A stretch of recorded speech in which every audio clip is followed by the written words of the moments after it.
Eu acho que quem tem sua opção sexual e queira fazer, não tem nada contra, né? É uma opção que ele tem de fazer e de entrar na fila de espera para trocar o seu sexo. Eu acho que o cara nasceu homem, ele tem que continuar sendo homem até o final da vida dele. A mulher é a mesma coisa. Eu acho que o mundo vai evoluindo, as coisas vão chegando a uma maneira melhor de vida para todo mundo e que as pessoas têm que ser respeitadas no que elas têm necessidade.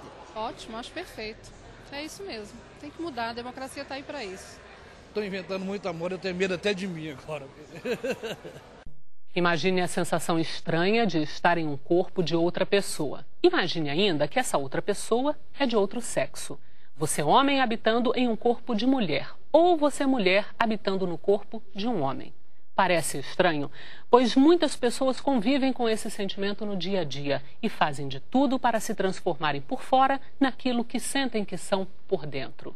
Tanto isso é considerado um problema real que as cirurgias de mudança de sexo são cobertas pela saúde pública e diversas dessas operações já foram realizadas pelo SUS. O Participação Popular conversa sobre isso com o deputado João Willis, do PSOL do Rio de Janeiro, com Jennifer Castro Naiva, cabeleireira, que fez a cirurgia, e com Tatiana Leonço, psicóloga e que também é doutora nessa área. Eu gostaria, Tatiana, de começar esclarecendo uma coisa que parece boba, mas não é. Uma questão de nomenclatura mesmo. Transsexual, travesti, hermafrodita. O que é isso? Para que a gente comece a entender melhor como é que funcionam essas coisas. Então, tanto travestis, transexuais e pessoas intersexo, elas são pessoas que não correspondem no seu corpo e no seu modo de subjetivação aos estereótipos de gênero que convencionalmente são tidos como naturais, né? A mulher naturalmente mulher, o homem naturalmente homem. Então, apesar de serem modos de subjetivação que revelam essa diversidade, né, de constituir-se sexuado e de expressar o gênero masculino ou feminino, travestis, transexuais e pessoas intersexo ou hermafroditas são diferentes, né? Então, as pessoas travestis e transexuais, diferentemente da pessoa intersexo, elas não nasceram com nenhum tipo de diferença anatômica, né? A pessoa hermafrodita ou intersexo, ela nasce com a genitália ambígua, tá certo? Então, ela no corpo apresenta uma ambiguidade de gênero. No características corpo masculinas e femininas, é isso? Ou um sexo que você olha, né? O médico olha e não consegue identificar o que é, tá certo? Já as pessoas travestis e transexuais, elas nascem meninos ou meninas, tá? No caso da travesti, é um menino que vai se constituir como uma pessoa que se apresenta tanto como homem quanto como mulher, tá? Porque a travesti se apresenta como mulher, mas não deixa de se identificar como homem. Então, ela é uma mulher-homem, um homem-mulher. E a pessoa transexual, que pode ser tanto de homem para mulher quanto de mulher para homem, uma pessoa que nasce menino, mas que se constituiu subjetivamente como menina, né, e veio a ser uma mulher, independente da cirurgia genital, tá certo? E no caso de mulheres, né, biológicas, que vêm a se constituir numa identidade masculina. Bom, então, no caso da Jennifer, é transexual. Transexualidade. Jennifer, você tem 28 anos e há 4 meses e meio você fez uma cirurgia para mudança de sexo. Isso. Em que momento, você consegue se lembrar, em que momento você percebeu que você não era aquele menino que aparecia no corpo? Ai, desde criança a gente já percebe. Desde muito novo? Mas só que eu não sabia que era transexual. Sim, claro. Eu descobri há 4 anos e meio, mas eu já me sentia por outras pessoas transexuais conversando, e a gente se identificava. Isso te incomodava? Incomodava, muito. E quando que você decidiu que a cirurgia era o caminho para tentar resolver, ou pelo menos amenizar esse incômodo todo? Quando eu decidi, quando eu soube que poderia fazer a cirurgia. Entendi. Entendeu? Mas sempre eu tive a certeza que eu queria a cirurgia. Não interessava se era muito dolorida, eu queria ser mulher. completa. Eu já era mulher, mas eu queria que completasse. Né? Queria que o seu corpo tivesse uma aparência feminina. Isso. E aí eu queria só para complementar, já que ela falou isso, nós nascemos com um sexo biológico, quer dizer, no caso dos hermafroditas, eles nascem intersexo, um sexo ali que não está claro. Nascemos com um sexo biológico, mas existe uma forma da gente se perceber, da gente se sentir, se constituir como sujeito, que é a identidade de gênero. Então, tem pessoas que nascem mulher, quer dizer, biologicamente mulher, com sexo biológico como mulher, e tem uma identidade de gênero de homem, quer ser homem. E ao contrário, que é o caso da Jennifer, que ela sempre se sentiu mulher, embora ela tivesse o sexo biológico masculino. E a orientação sexual, que é uma terceira coisa, diz respeito ao desejo, à libido, a maneira como você orienta o seu desejo. Então, eu sou um cara de identidade de gênero masculina, eu me sinto homem, eu me percebo como um homem, mas o meu desejo se dirige para uma pessoa do mesmo sexo. Então, a minha orientação é homossexual. Então, por exemplo, no caso da Jennifer agora, a orientação sexual dela é heterossexual, porque ela virou mulher, a identidade de gênero dela agora é feminina, e ela gosta do sexo oposto. Agora, essa é uma discussão muito interessante, porque normalmente as pessoas colocam como se fosse uma gradação. Isso. Né? O homossexual e a pessoa transexual seria o grau máximo da homossexualidade. E não é nada disso. Porque tem muitas pessoas transexuais. Distintas. Exatamente. Porque a Jennifer é heterossexual, mas ela poderia ser homossexual. Lésbica. Poderia ser lésbica, né? Claro. Então, a orientação sexual realmente diz respeito apenas ao desejo, né? E a identidade de gênero ao sentimento de pertencimento. Claro. Eu lembrei de um caso naquele programa da Oprah Winfrey. Ela levou uma moça que ela era lésbica, mas ela era lésbica na orientação sexual. Ela gostava de mulher, mas ela tinha uma identidade de gênero masculina. Ela queria ser homem. Ela se submeteu à cirurgia, ela virou um homem, e quando ela virou um homem, ela reorientou. Ela se reorientou sexualmente. Ela continuava um homem, mas passou a desejar homem. Então ela virou um gay. Ela virou um homossexual. Um homossexual masculino. Eu sei que às vezes para a pessoa de casa é difícil compreender essas questões, e é bacana que o Participação Popular esteja tratando de algo tão sério, porque é um caso sério, né? As pessoas, é uma questão de saúde psíquica e de saúde física também, quando você não ajusta a sua identidade de gênero ao seu corpo. Ô Jennifer, você fez a cirurgia pelo SUS. Pelo SUS. É isso? Entre você tomar a decisão e procurar a assistência médica necessária e conseguir fazer a cirurgia, deu quanto tempo? Desde quando comecei a fazer a terapia, 4 anos e meio. 4 anos e meio. Você fez a terapia pelo SUS? Como uma Não, pela HUB. Sim. Mas, aí a cirurgia que eu dei a entrada pelo SUS. Mas o HUB é SUS, porque é o hospital público. Então é Sistema Único de Saúde. E houve uma preparação para você fazer essa cirurgia? Eu fiz terapia com um psicólogo, com 2 psicólogos, e também fiz com psiquiatra. E aí você fez a cirurgia, só que você mora em Brasília e precisou fazer a cirurgia em Goiânia, porque aqui essa cirurgia não é feita. E todo o acompanhamento, tudo é feito por lá. Tudo. Então você tem que, todas as vezes que você precisa, na época do acompanhamento, logo depois da cirurgia, e ainda hoje você tem que se deslocar para Goiânia.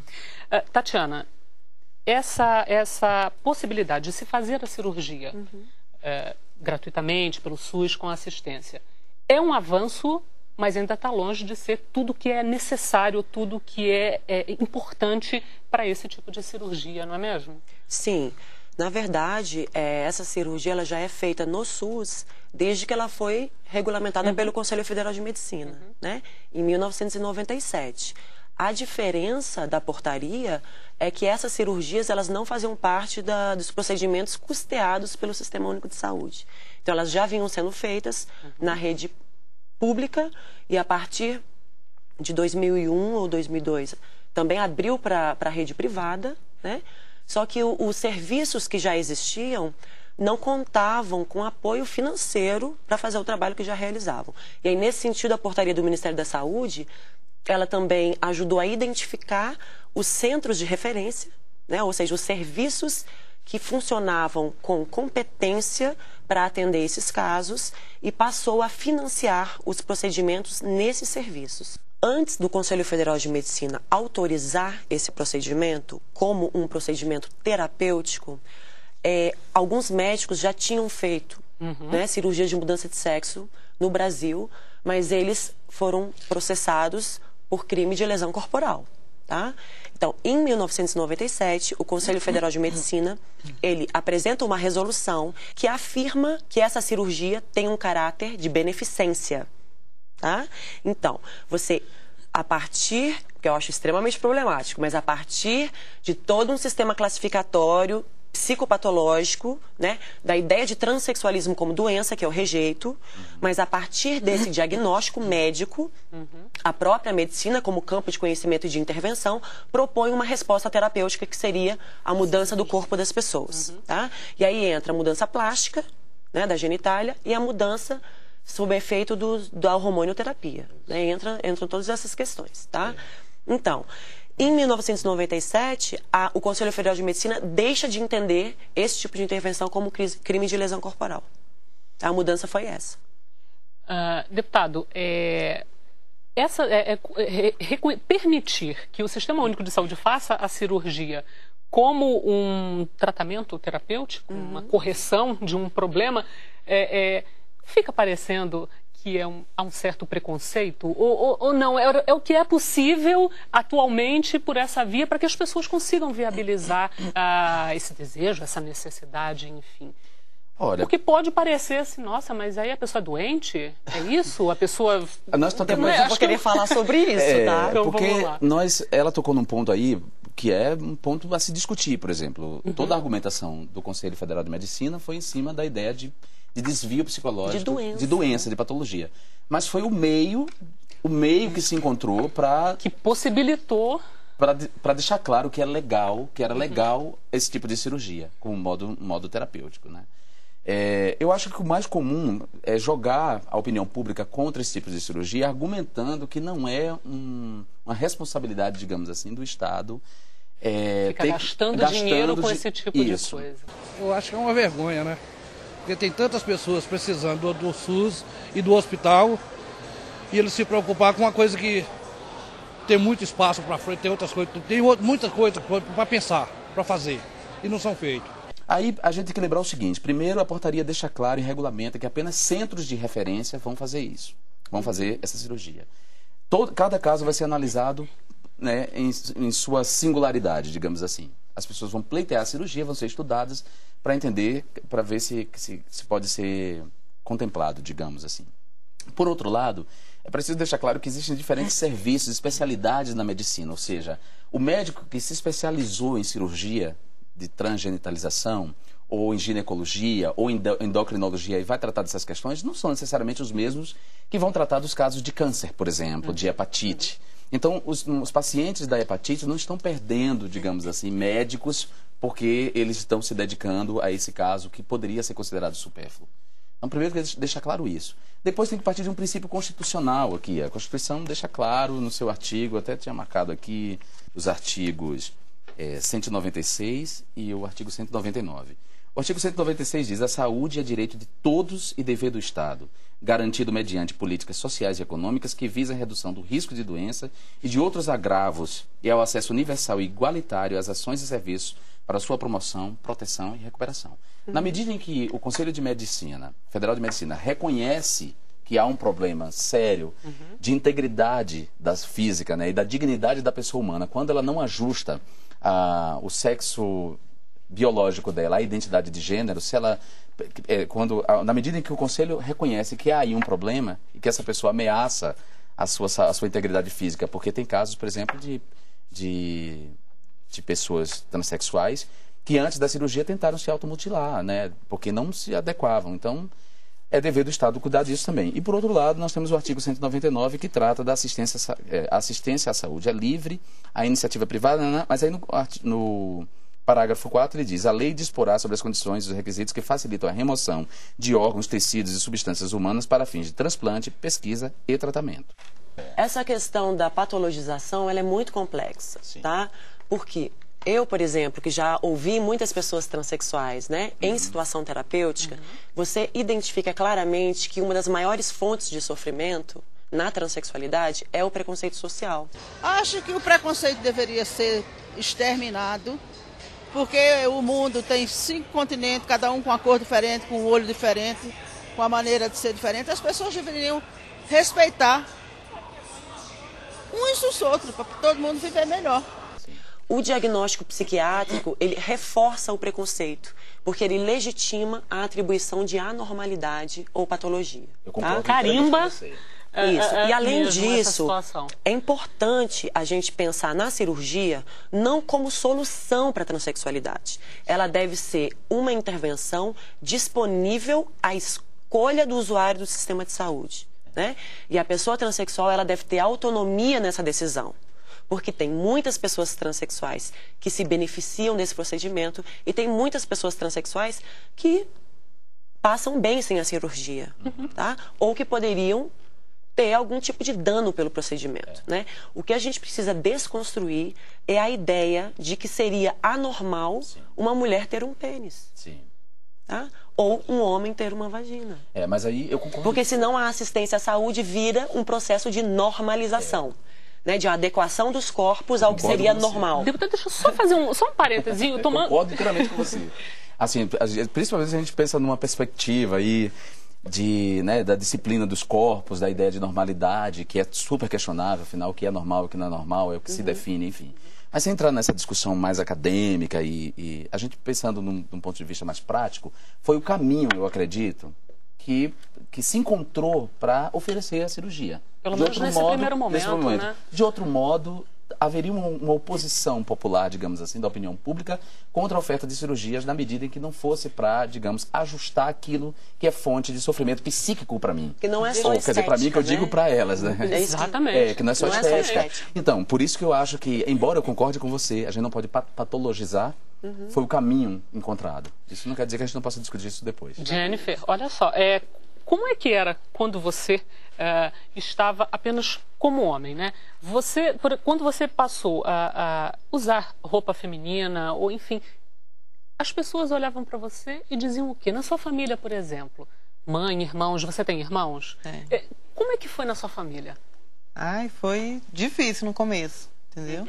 Mas minha mãe, graças a Deus, é ótima, meus irmãos. Só meu pai que não aceita muito bem, não. Mas a sua família, pelo menos mãe e irmãos, apoiaram.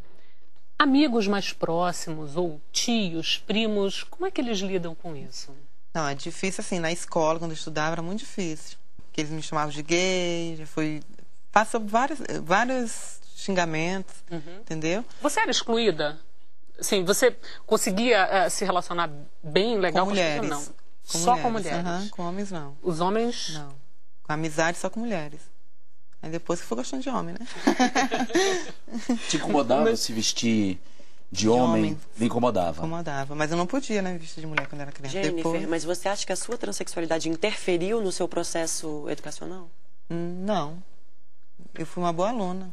Eu digo assim, porque tem muitas pessoas travestis transexuais que abandonam os estudos em função do preconceito escolar, né? Eu pensei em abandonar, mas nunca abandonei. Por conta desse preconceito, dessas agressões professores. Isso que eu ia te perguntar agora, como é que os professores lidavam com você? Tinha uns que não entendiam, não. Chamavam o nome, eu falava que não era para chamar aquele nome. Eu detesto meu nome. Então... Seu nome de homem que é o que está na carteira. Por enquanto. Aliás, pois é, como é que está a sua situação de documentação? Eu já dei entrada, agora só falta marcar a sentença. Você já deu entrada para fazer essa mudança? Isso, só falta ter audiência agora. Para ver se o juiz vai ser favorável ou não. Mas com certeza vai ser. Vai ser porque é uma questão de justiça, né?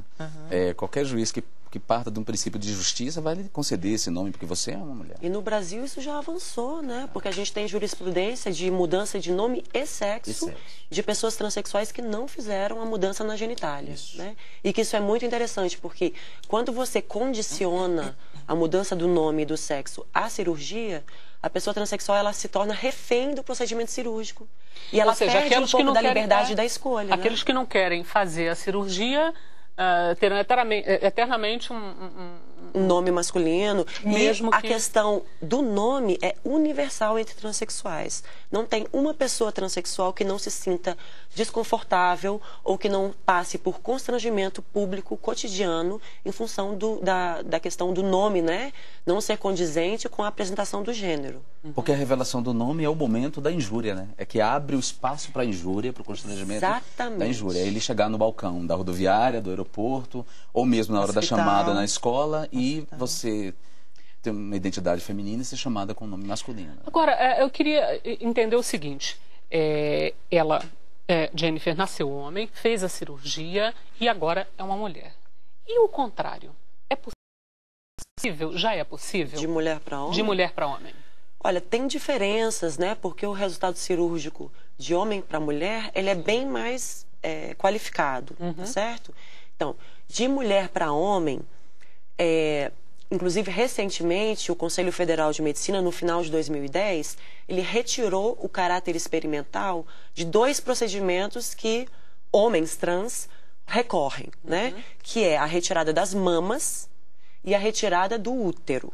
Tá? A mastectomia, mulheres que querem e a histerectomia. Ter um corpo mulheres biológicas que se sentem homens, que se reconhecem como homens. Então isso já pode ser incorporado pelo Sistema Único de Saúde a partir dessa resolução do Conselho Federal de Medicina, porque o SUS só financia procedimentos não experimentais, tá certo? Agora, a faloplastia e a metoidioplastia são 2 procedimentos cirúrgicos experimentais. Aí eu vou explicar. São procedimentos complexos, né? A faloplastia é a construção de um neofalo com parte de músculo do corpo da pessoa transexual. É a construção de um pênis. É um pênis, exatamente. E se faz um enxerto, né? Só que esse pênis, ele não é funcional, ele não é erétil, tem alguns problemas na micção, né? Porque é muito mais difícil você estender uma uretra do que você encurtar, do que você urinar, né? Então, essa cirurgia, ela é experimental e ela pode trazer algumas complicações pós-cirúrgicas. E tem um outro procedimento que é mais interessante, só que também abala um pouco as expectativas que a gente faz a respeito do que é um corpo de homem, né? Por quê? Com o uso da testosterona, o clitóris já aumenta de tamanho, tá?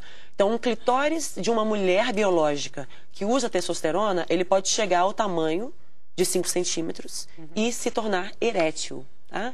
Então, existe uma cirurgia que ela envolve a confecção de uma bolsa, né, com os lábios da vagina. Evidentemente, você vai fechar o canal vaginal. Com os lábios, você compõe um saco, né? Implanta bolas de silicone, tá certo?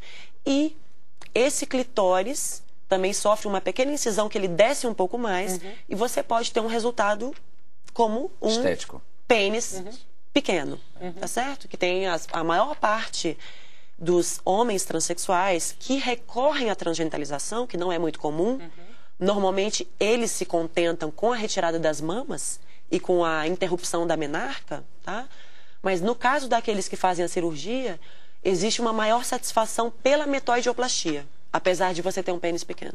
Porque você mantém o prazer e, enfim, não lesiona tanto o órgão genital de origem, né? Deputado, já deu em tão pouco tempo para fazer algum tipo de levantamento, para tomar pé de que tipo de projeto, de proposta existe em tramitação aqui na Câmara e que possa ajudar na situação dessas pessoas? Na verdade, eu preciso explicar o seguinte, eu sou ligado ao movimento, assim, eu me elegi depois de uma história ligada ao movimento social de uma forma geral, pelos direitos humanos e, em especial, o movimento chamado movimento LGBT, de lésbicas, bissexuais, travestis e transgêneros. Então, algumas das questões que são levantadas aqui no Congresso eu já acompanho de perto, né? Sim. O nome social de... Você sabe disso. Então, o nome social de travestis foi recentemente aprovado na comissão, ainda está tramitando, não foi sancionado, mas foi aprovado na comissão do Senado. O PLC 122, que é o que criminaliza a homofobia, e aí também os transexuais são vítimas da homofobia. Esse projeto foi desarquivado. Recentemente, agora, a senadora Marta Suplicy, do PT de São Paulo, conseguiu um número de assinaturas que permitiu o desarquivamento ou desarquivamento agora. A gente fez uma reunião antes e definimos estratégias, né, para para tocar esses projetos. Ela, o PLC 122 na Câmara, eu, o projeto de União Estável ela no Senado, eu na Câmara, desculpa. Okay. Sendo que eu vou propor, na verdade, no lugar do projeto de União Estável, um projeto de casamento civil entre homossexuais. Eu tenho uma formação religiosa, né? Então, assim, eu sei que isso não é correto perante a religião, né? A gente precisa deixar claro que se o Estado é laico e o casamento é civil, não estamos tratando de casamento religioso, isso tem que ficar claro para as pessoas. Se o casamento civil é um direito e ele foi conquistado, inclusive pelos heterossexuais, se antes o casamento era restrito à igreja e hoje já há casamento civil, quer dizer, os heterossexuais conseguiram conquistar um direito a casar no civil, esse direito tem que ser estendido a todo mundo. E eu gostaria de chamar a atenção da comunidade que a homofobia não é apenas um processo de violação de direitos que incide sobre a comunidade LGBT. Não só. Então, mulheres heterossexuais que não correspondam à caricatura de gênero, e a gente sabe qual é. Isso. Né? A mulher é objeto da propaganda de cerveja, tá? Submissa, etc. e tal. Então, você é vítima de preconceito homofóbico. Né? Porque você não corresponde aos estereótipos de gênero. Da mesma maneira, homens heterossexuais afeminados ou mais sensíveis, da mesma forma. Então, eu considero que esse é um projeto de lei bastante relevante e que as pessoas deveriam passar a tomar consciência de que não é apenas uma questão de minorias. Não é. E da maneira como a oposição a esse projeto vende o projeto publicamente, é que confunde as pessoas. Exatamente. Né? Então, eu acho que eu vou cumprir um papel pedagógico aqui, junto às bancadas que se opõem. Esse é o meu papel, né? De explicar. Eu sou professor universitário, faço isso com meus alunos, posso fazer isso com os meus pares. Porque a gente precisa entender que a cidadania tem que ser estendida a todo mundo. Jennifer, para a gente terminar o programa, 4 meses e meio de cirurgia, você se sente satisfeita? Eu estou muito feliz. Do feliz. ponto de vista físico, você está feliz? Muito feliz. Você acha que foi a decisão correta? Correta. Boa sorte, então, a partir de agora, viu? E boa sorte também, tomara que seja mais rápido esse processo para que você consiga fazer as mudanças também nos seus documentos. Muito obrigada por ter aceitado conversar conosco. Deputado, muito obrigada. Tatiana, muito obrigada também, viu? Bom, e assim nós estamos encerrando mais um Participação Popular. Você ainda pode comentar, mandar a sua opinião, fazer sua sugestão, crítica e também dar ideias de novos temas a serem debatidos aqui no nosso programa. Anote o nosso telefone, nosso e-mail, blog, tem Twitter também e fórum de debates que estão aparecendo aqui na nossa tela. A gente se vê no próximo programa. Até lá.